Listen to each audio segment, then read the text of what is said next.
बेहद ही खूबसूरत कंगना रनौत जो निकल गई हैं अपने ही हनीमून पे एकदम अकेले। कंगना, सबसे पहले सवाल यही होगा कि अकेले निकल गई हैं, कहाँ हैं आपके दूल्हे साहब? आई थिंक वो आपको फ़िल्म देख के पता चलेगा कि मेरे दूल्हे साहब गुम गए हैं या भाग गए हैं या कहाँ हैं। वो थोड़ी सी मिस्ट्री है जो आप प्लीज़ फ़िल्म निकलने तक का वेट करिए और फिर देखिए।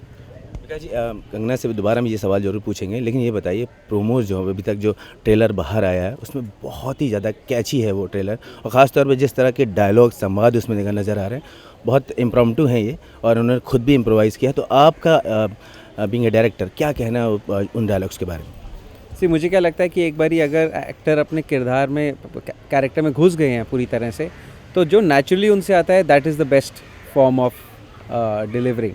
एंड बियॉन्ड पॉइंट ऐसा लगना नहीं चाहिए कि जो एक्टर है वो एक्टिंग कर रहे हैं, तो वो तब नहीं लगता है जब वो बोलते हैं जो उनको नेचुरली आता है। तो और कंगना इतना उस कैरेक्टर में घुस गई थी कि बियॉन्ड पॉइंट मेरे को एक्शन बोलने की सिवाय कुछ करना ही नहीं पड़ रहा था। कंगना, ये बताइए कि फ़िल्म के प्रोमोज़ में आप बहुत प्रॉमिसिंग लग रही हैं, ख़ास तौर पे दिल्ली की एक टिपिकल लड़की है। दिल्ली में आपने काफ़ी वक्त भी बिताया है। ये बताइए कि दिल्ली का एक्सेंट और दिल्ली की लड़कियों की जो मन की मंशा होती है वही नज़र आएगी दर्शकों को इस फ़िल्म में? हमने तो यही कोशिश की है कि जितना हो सके उतना उसको ऑथेंटिक रखें, रियल रखें, और जो ह्यूमर भी है बहुत ज़्यादा सटल है और बहुत ही ऑर्गेनिक है। तो ये सब चीज़ें ध्यान में रखते हुए एक प्रयास है, और लोगों को जितना पसंद आ रहा है वो तो हमें लग रहा है एक मेन जो पल्प फिक्शन होते हैं उससे भी ज़्यादा हमें ऐसा रिस्पांस मिल रहा है। और हर हर एज ग्रुप से हमें ये मुझे तो ये मैसेजेस आ रहे हैं कि हमने 20 बार देख लिया, कि हमने 15 बार देख लिया। तो लोग इतना इस तरह से इसको पसंद कर रहे हैं। कंगना, हम इसको बिल्कुल भी तनु वेड्स मनु से कंपेयर नहीं करेंगे, क्योंकि इसमें अलग ही आप एकदम बिंदास नज़र में आ रहे हैं। उसमें भी बिंदास थी, लेकिन इसमें आप बिंदास तो हैं, साथ ही साथ आपको किसी अपने की तलाश भी है। तो जो प्रोमोज़ में हमें अभी तक देखने को मिला उससे कहाँ अलग जाएगी फ़िल्म? जो फ़िल्म जो है ये प्रोमो जो है एक फ़िल्म का हल्का सा ग्लिम्प्स होता है। तो मैं कहूँगी कि ये प्रोमो फ़िल्म को अच्छे से जस्टिफ़ाई करता है, और जो कंटेंट फ़िल्म में दिखाया हुआ है वही प्रोमो में है, वही कंटेंट फ़िल्म में भी है। फ़िल्म मस्ती की फ़िल्म है, चाहे लड़की आपको थोड़ी सी ट्रबल्ड लग रही हो, थोड़ी सी सताई हुई लग रही हो, लेकिन फ़िल्म में फुल मस्ती है। लोग देख के मतलब खुश होके निकलेंगे थिएटर से। जब आप अफ़सोस भी कर रही हैं, प्रोमोज़ में कह रही हैं ज़िंदगी ख़राब हो गई है, उसमें भी लोग हँस रहे हैं, यानी कि कुल मिला के जो लोग देखना चाहते हैं बहुत दिनों से वो देखने को मिल रहा है। तो थ्रू आउट फ़िल्म के बारे में अगर बात करें तो इस तरह के पंचेज़ लगातार देखने को मिलते रहेंगे? फ़िल्म है बहुत ग्रिपिंग है, और हमारे डायरेक्टर, बहुत ही माने हुए डायरेक्टर जो कश्यप साहब हैं, उन्होंने भी एडिटिंग पे काम किया हुआ है। तो इस तरह से कई लोगों का कंट्रीब्यूशन फ़िल्म में रहा हुआ है, और बहुत ही बेहतरीन फ़िल्म मुझे तो पर्सनली बहुत ही ज़्यादा बेहतरीन लगी। अब दर्शकों को कैसे लगती है वो तो वक्त ही बताएगा। काफ़ी दिनों से चर्चाएँ थी कि कंगना क्वीन के किरदार में नज़र आने वाली है। सबको एक अलग ही दिमाग में इंप्रेशन था कि कहीं कुछ ऐसा बहुत बड़ा सा होगा, किसी महल क्या की राजकुमारी कंगना प्ले करेंगे, लेकिन फ़िल्म एकदम ही अलग प्रोमोज़ देखने के बाद।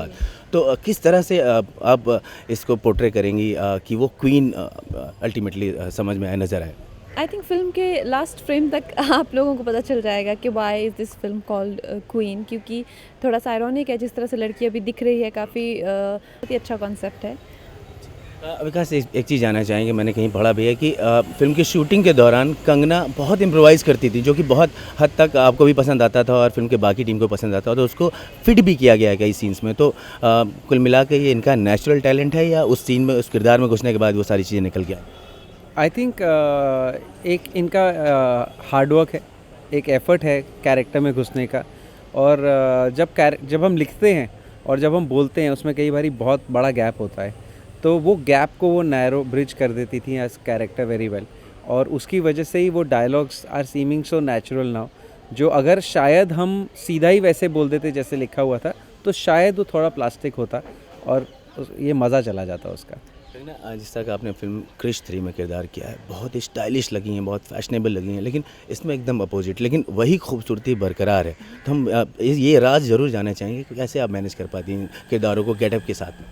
वेल मुझे जब राकेश जी ने फ़िल्म क्रिश ऑफ़र की थी तो उन्होंने मुझे कहा था कि मुझे नहीं पता कि जिस तरह से की लुक मैं चाहता हूँ लड़की से वो मुझे और कोई एक्ट्रेस दे पाएगी। और वही जब मैं विकास सर की फ़िल्म करी थी, इन्होंने कहा कि मुझे नहीं चाहिए कि वो लैशेस पहने या मेकअप पहने या इस तरह से एक टिपिकल हीरोइन होती है उस तरह से आए। तो मुझे तुम मेरे लिए वो ग्लैमरस है, अपनी सादगी में वो ग्लैमरस है। तो इनका ऐसा विजन था इस कैरेक्टर को लेके। तो अगर दिल्ली की बात करें, दिल्ली की एक लड़की का किरदार आप पोर्ट्रे कर रही हैं, तो दिल्ली की लड़की अगर इतना बड़ा चैलेंज उसके सामने होगा कि उसको अपने पति की तलाश करने अपने देश से बाहर जाना होगा, तो कहीं सहमेगी, कहीं डरेगी, या उसके अंदर एक फ़ोर्स रहेगा दिल्ली वाला पानी का असर? वेल वो तो आपको फ़िल्म देख के ही पता चलेगा, क्योंकि एक इंडिविजुअल की कहानी भी है कहीं न कहीं। एक जनरलाइज़ नहीं आप कर सकते कि दिल्ली की लड़की किस तरह से बिहेव करेगी। वो एक लड़की की जर्नी है, एक इंडिविजुअल की जर्नी है। वो लड़की हो सकती है, लड़का हो सकता है। वो किसी की खोज या किसी की तलाश में नहीं है। उसके हालात उसको वहाँ पहुँचाते हैं और कैसे-कैसे खुद को डिस्कवर करती है वो। अभी तक कंगना साल 2013 आपके लिए बेहद लकी रहा है। भले ही आपका किरदार उसमें कम हो, लेकिन बहुत बड़ा एप्रिसिएशन मिला। तो इस पूरे साल को कैसे देखती हैं? मेरे लिए अच्छा रहा है, क्योंकि मैंने अपने नए घर में भी शिफ्ट किया है और क्रिश मेरे करियर के लिए एक बहुत ही अहम फ़िल्म रही है। और अब जब क्वीन का टीज़र आया है और ट्रेलर, जिस तरह से हमें रिस्पॉन्स मिल रहा है, बहुत ही अनयूजुअल है। तो यही होप करते हैं कि 2014 और भी अच्छा रहेगा। क्वीन का ताज आपने पहन लिया और ये ताज बरकरार रहेगा, ऐसी हमारी दुआएं। लेकिन फिर भी न्यू ईयर के प्लान्स क्या हैं आपके? न्यू ईयर के plans, I will be travelling to New York. इसके अलावा कुछ और? और क्या कर सकते हैं, और क्या करना चाहिए। अच्छा, क्वीन अभी, हालांकि ये कहना बहुत जल्दी होगा, लेकिन क्वीन अभी तक प्रोमोज में बीइंग ए नॉर्मल व्यूअर मुझे भी बहुत पसंद आई है, लोगों को पसंद आ रही। क्या कहना चाहेंगे? क्वीन से आप आदमी जुड़ा रहे और उसे देखने के लिए इंतज़ार करें। हाँ प्लीज़, अगर आपको ये ट्रेलर पसंद आ रहा है तो ये टिप ऑफ द आइसबर्ग है, क्योंकि film hopefully should always deliver more than what the trailer promises. तो हमको लगता है कि वैसा प्रॉमिस हम फुलफ़िल कर पाएंगे। और प्लीज़ जुड़े रहिए और देखिए फिल्म को 28 फरवरी को ज़रूर। ये डायरेक्टर प्रॉमिस हो गया, अब एक्टर प्रॉमिस क्या है? एक्टर प्रॉमिस भी सेम है कि फ़िल्म जो है, जो ट्रेलर क्लेम कर रहा है, वही फ़िल्म भी पजेस कर रही है। तो आप इस फ़िल्म को जाके देखिए, एंजॉय करें।